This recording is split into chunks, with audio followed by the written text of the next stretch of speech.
You know, I would have to look at the statute of limitations on that as well. Because what's interesting is statute of limitations sometimes Just broken, stripped out, but we got two of them. One, everything worked fine. This one, not so much. So, I don't know. Bummer you find all that stuff out after you have it all assembled. But yeah, this was my second one. They're all right. They're cute.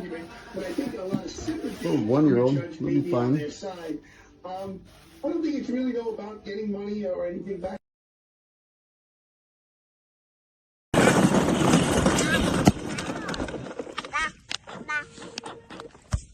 Whoa.